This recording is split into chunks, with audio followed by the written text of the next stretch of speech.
அப்படி ஒரு ஈவெண்ட் அப்படி சொல்ல முடியல. எல்லா இதுலயும் நம்ம ஒரு சில விஷயங்கள் கத்துக்கிட்டோம். ஆனா ஒண்ணே சொல்றது சார், எப்படி சொல்றதுன்னு எனக்கு தெரியல. ஏன்னா குழந்தைங்க, சின்ன குழந்தைங்க இருந்து அவங்களுடைய பெஸ்ட் எல்லாமே புதுசா இருந்தது.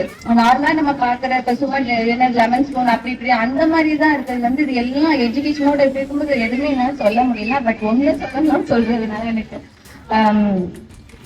இந்த நம்ம ரிலேனா இப்ப வந்து ஸ்போர்ட்ஸ் டே மாதிரி கண்டக்ட் பண்ணதுனால நம்ம ரிலேனா நார்மலா நம்ம ஸ்கேல் கொடுத்து அப்படி போவோம்.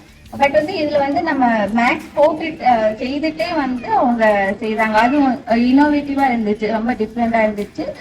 அதுக்கு சொல்ல அந்த லாஸ்ட், ஆனா எல்லாரும் லாஸ்ட் நம்ம அது வந்து நம்மளுடைய பாரம்பரிய விளையாட்டா இருந்தாலும் கயிறு இழுக்கிறது அது எல்லாருக்கும் ரொம்ப ஒரு எந்துவா இருந்ததுனால அதையும் சொல்றோம்.